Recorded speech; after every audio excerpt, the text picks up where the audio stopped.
Hi and welcome. I'm Mrs. Page and I'm going to be showing you how to use Notabiity today. If you could go ahead and open up the app. You should come to a screen that looks something like this. You probably don't have any notes there yet. You can see I have some things along the side because I use Notabiity all the time in the physics classes that I teach here at Prospect. First thing I want you to do is take a look on the bottom of your screen. You'll see there's a question mark. Go ahead and press on that. You'll see that's a user guide. You can go in there anytime to learn some of the things that we are going to learn here today and probably even some more. The first thing I would like for you to do is look across the top of your screen and you'll see there is a plus. Go ahead and hit the plus key and you'll see you have two choices there. We're going to start by organizing your classes for the year and creating some folders where you can keep your notes for each class. They'll be nice and organized and you'll be able to find what you need every day when you sit down to take notes or to review what you've learned or to practice your math or whatever it is you're going to be doing in Notabiity. So the two words that you see here are subject and divider. Divider is the courses that you're taking. It's just a way to kind of put a break between all of the folders you'll be seeing once you begin to create lots of notes here in Notabiity. Subject is another word for the unit or topic that you are working on within each class that you're taking. So the first thing that we're going to do is go ahead and create some dividers, and you're going to want to title these after the classes that you're taking. So click on Create Divider, and I'm going to put a couple classes in here for example. So biology, then I'm going to hit Done. Then I'll hit the plus, Create Divider, and then I'm going to put in Math. Then I'll hit Done, then I'll hit plus, Create Divider, and then I'll put in Human Geo. So you can continue to do that and put in the courses that you are taking this year. Now, once you get to these classes, you're going to want to go ahead and organize your notes either by chapter, title them Chapter 1, Chapter 2. In math, you might want to actually title it by day, depending on the math teacher you have. They might call it Day 1, Day 2. In the class that I teach, physics, we typically organize our units by topic. So we'll name one Newton's laws and we'll name another one projectile motion. So you'll have to figure that out when you get to each class, but let's do an example. Let's say I'm sitting in my math class and we're starting on Chapter 1. So I'm going to hit plus and I'm going to say Create Subject and I'm going to call it Chapter 1 and hit Enter. Now, you'll see that it plopped it under Human Geo. If that's where I want the the Chapter 1 to be, then that's perfect. It's right where it belongs. But let's say I wanted that up underneath math. I'm going to go ahead and hit edit at the top. And you'll see there's three little bars to the right of each word. If you grab that and drag, you can move it all around. So I'm going to go ahead and slide it to where math is because that's where it belongs. So when we call the courses here dividers, they are quite literally just a divider on the screen between all of the folders that you are going to make, the subject folders. You can slide those around. So once you've got it where you want it, you can go ahead and hit Done. And you'll see I have my Chapter 1, 2 or 3. And that's how you will begin to organize each of your sections within the course. After that, let's go ahead and make a note. So I'm in Chapter 1. I'm going to go ahead and on the upper right-hand corner of your screen, you'll see there's something that looks like a pencil writing on the paper. If you click on that, you'll get a new note. Now, today, when I'm making this video, is June 24th, 2015 at 12:04 p.m. And that is probably not the best file name for this note that I'm trying to find if I'm sitting in math class. So if I click up there, you'll see I get a keyboard and I can change the name of my note. Now, sometimes your teachers will tell you what to name a note. Other times you might just want to figure out a little system on your own. But if this is Chapter 1 and it's Day 1 in math, then maybe I'm just going to call this Day 1. And that is the name of my note. So I want to go back and take a look at what this looks like before I teach you how to actually use Notabiity and see what it looks like as far as the organization. So in the upper left-hand corner, you can see there's an arrow. I'm going to click on that. It brings me back to the home screen. And you can see I have that Day 1 note sitting there. It is not filed. what I want to do is I'm going to click on it, and you can see now I can move it around. So I'm going to take day 1 and I'm going to just drag it right into chapter 1. And so now I have it nice and organized. Math, chapter 1, day 1, there it is. And I can just click on that, and there it is. I'm going to go ahead and make another note just so that you can see how these look as they start to accumulate throughout the school year. So I'm going to hit the pencil again, and I'm going to call this note day 2, just to show you what it looks like. This is my second day of math, and I've got another second note. Now, you might not want to have a separate note for every single day of class. In physics, I typically have my students just open one note for the whole unit, and they take all of their notes just under one note file. So you're going to have to figure that out on your own, what makes the most sense for you. But I just wanted to show you what this looks like organized. So if I go over here, day 2, I'd want to grab, and it actually had put it in there for me already. But had I been in another class, it might not have done that. So I've got now both of these notes filed, and they're chronological because of what I have chosen at the top. If you look under the word chapter 1, you can see it says name, modified date, created date. So if I do it by name, it's going to organize them alphabetically. If I do it by modified date, it's going to put the most recent one at the top. That was most recently changed. Created date is exactly that, when it was created. I typically like to leave mine on when it's modified, because then the very last thing I was working on will be at the top of the list. Now, if you don't want to have to go into all of your folders, you can just click at the top, All Notes. And when I click that, you can see the last 2 things that I did, day 1 and day 2, are at the top. So what you're going to want to do then is just decide if you want to keep it all notes, or, if you want to keep it organized by looking at it per subject. That's up to you. Okay, now again, I want to show you what you can do underneath that Edit tab. So I'm going to go and click on that. So if you click on Edit, you can see all sorts of things can happen here. You've got your notes, all of your dividers are there, and you can see how many notes are underneath, how many folders are underneath each topic. So for me, under my physics folder, I have 10 different subjects listed there where I have notes filed away, and it's all by unit. For you, in the example one we did today for math, we have, chapter 1 is the only subject or topic that we have underneath there. This is where you can delete notes, you can change the order of how they view, they're viewed on your screen. And you can do that by, like what I showed you before. If I have biology last in the day, maybe I want to slide that and put it down.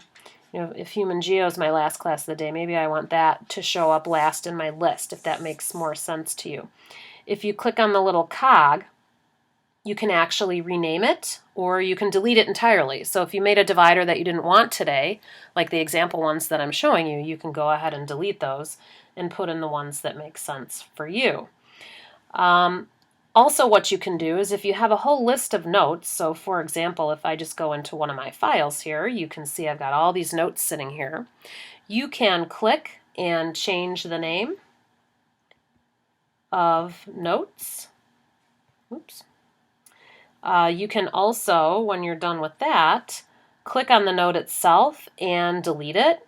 You can also duplicate it. So if you look at the top, you have 2 options there. There's a trash can, and then there's also a plus key. If I hit the plus, it asks me if I want to duplicate that note. So you might have a reason to do that from time to time. I don't know. You'll just have to see what happens in the school year and see how you need to use this. So I'm going to go ahead and click Done. So that you can see this is what this main screen looks like again. You can also very quickly get rid of things just on this main screen by swiping left. See how it'll allow me to delete? You can delete entire subjects. So you might want to be careful with that. And again, when you have it open, you can do the same with each file. You can swipe left and delete that way as well. Just so that you know, that's another little quick way to get rid of something that you didn't mean to do. Moving on, let's go to make sure that once you start to have all these notes that they're going to be backed up. Just in case something happens to your iPad, you want to make sure you don't lose all your work for the year. So what I want you to do is click on the cog on the bottom, that little wheel. That's the settings tab. And you'll see you've got all these things that open up right away. If you look along the left-hand edge of that menu, there's auto backup, there's a place to manage your accounts, iCloud, and then a bunch of other things there that we'll take a look at in a minute. The thing that I want you to do today is I want you to go ahead and click on Google Drive. And once you click on Google Drive, you're going to have to sign into your account. So go ahead and click on email, and I'm going to show you a little trick. Go ahead and type in your name, and you're going to type in @d214.org. Once you do that, don't put your password in. Go ahead and hit sign in, and then you're going to click on username, and you're going to go ahead and put in your password. And it will log you in to your D214 account. It's asking you if this is all okay. Go ahead and hit accept. It's all fine. And now, as you can see there, it shows you that your notes will automatically back up to Google Drive as a PDF. And then, you can tap on the gear to see additional options. So when you open up your Notability and go into settings, you should always see that little wheel next to Google Drive. That means that your notes are backing up to your district Google Drive accounts, and everything will be in Docs. The great thing about that is, if something does happen to your iPad, you can reload Notability to the new iPad that you get. And everything you have done will be there. The other great thing about that is you can also access all of these files from Google Drive, from any computer. So you definitely want to have that turned on at all times. I have seen several students lose their work because they didn't bother to go through those steps, and it can be devastating if you're looking for, an entire quarter's worth of work that you've done. So make sure that cog is showing up. You want to check it every once in a while. Some other things that you want to check out on this screen, if you go ahead and click down, you can see under Manage Accounts. If you want to log into those other things, you can feel free to do that if those are things that you use. You want to make sure that iCloud is always on. It's a nice backup to have. Themes, you can figure that out on your own. Document is nice to take a look at because you can decide what you want as your default note paper. The screen in Notability doesn't have to be blank. You can have it always open with lined paper. You can have it open with colored paper. You can have graph paper there as the default. Once you're in a note, you can always choose those options as well. I'm going to show you that later. But however you want it to open every single time, you can control that from this screen. If you don't like the date being at the top, you can turn that on and off. If you want it to also include the time, you can turn that on and off. That's up to you. And if you want it to have a default title, it doesn't always have to say note. You can change that and have it say whatever you want it to say. If you click on typing, you can change the default font and the size and the color. You can have a spell check on, and you can check all those things out on your own. If you are left-handed, you want to take a look at this and see if this is something that you want to turn on or not. Most of my left-handed students are very grateful for the left-handed mode. So you want to check that out as well. Moving forward, let's go ahead and go into a note. So today we created some notes. It's under our math file under Chapter 1. I'm just going to take day 1 and open it up because I would like for you to see some of the things that you can actually do within Notability once you're taking notes. First thing I want you to do is click on the little pencil, and you can choose a color, anything you like. I'm going to take Prospect Blue. And you can choose how thick you want the line to be, from very, very fat, to medium width, to smaller. And you're going to see there are different times when you may need a different width pen, and you can just kind of play with that. So you can just kind of maybe write your name for right now. Again, I'm Mrs. Page. Hello. And I want to show you some of the things you can do with written text once you have that written out. So I'm going to scroll up just a little bit. In my class, oftentimes we'll make a T-chart, and we're going to graph using X and Y coordinates. And let's say I'm having my students make lots and lots of these. Instead of rewriting this X and Y T-chart, because I'm very proud of the way that it looks and I don't want to have to rewrite it, I'm going to go ahead and take the scissor tool. I'm going to circle this, And if I press and hold, I get a little menu that pops up, and it gives me some options.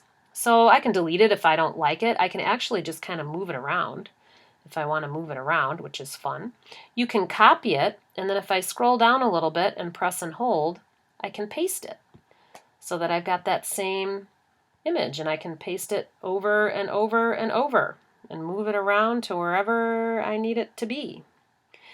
If you don't like what just happened at the top, slightly to the left, you see that little undo.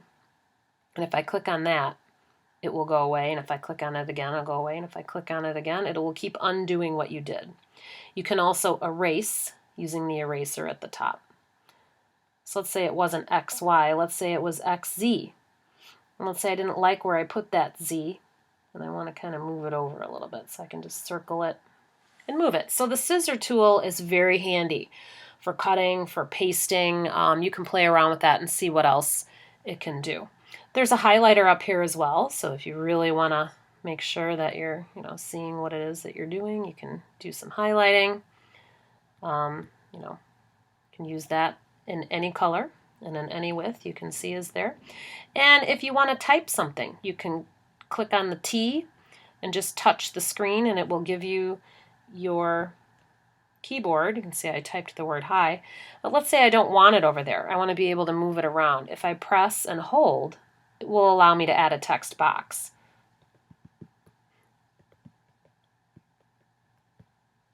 And once I do that, I can control the size of that box, I can drag it around, and then you've got all sorts of different options there. You can change what it looks like in the background. You can put some lines behind it, some grid paper. You can make it really fun. All kinds of options once you have that text box. Some other tools that you might want to use right away as you're getting used to Notability, some things that you should know. If you look in the upper right-hand corner, let's go ahead and touch the plus. That's where you can insert photos that are already on your machine. That's where you can take a photo. There's all sorts of other things that you can take a look at and learn as you go along. If you touch the wrench that's right next to there, that's where you can change the paper right when you're within your note. So if you're in math class and you need some graph paper, you can go ahead and click on that, and it will give you graph paper. I'm going to go ahead and add a couple sheets of paper, and if you click on the sheets of paper there on the edge, I'm going to go back and make this just white. You can see there is a plus and an X. So this is the very right-hand little sheets of paper there show all of the sheets that are in your notes that you're taking. And if you hit the blue, it gives you an option to add a page above or add a page below. So if you are sharing a worksheet, let's say, with Notability, and you need some extra space to do your work, you can add a page below or above, and it will just give you a blank spot to work. If you decide you don't need that page, you can hit the X, and it gives you the option to either clear it if you were writing on top of a PDF file, or to delete the page entirely. So that all happens on the right-hand side. Okay, we're almost done. The last thing I want to show you is, let's say you're all finished here and you want to go ahead and turn this in to Schoology. Now you should have seen this a little bit, but maybe this is the first time that you've had to do that. So in the upper left-hand corner, you see the box with the up arrow. We're going to click on that. And it's asking you, where would you like to share this file? All sorts of places you can share this file. You can see the list there. But what you're typically going to do in class is you're going to choose the option on the bottom called Share. Once you're in there, you're going to leave it as a PDF. You click on PDF and choose that. Should already be the default. And click on Share Note. And now you're going to get some options, and you can scroll to all the places on your device that plays nice with Notability. And typically you're going to want to share with Schoology. Now mine's going to look different than yours because I'm in teacher mode and you'll be in student mode, but you're going to click on Open in Schoology, and it's going to go ahead and bring you over there, and it's going to bring you through a list of menus. Hopefully you'll already be logged in so you won't get to this screen here. So it'll bring you through a list of menus.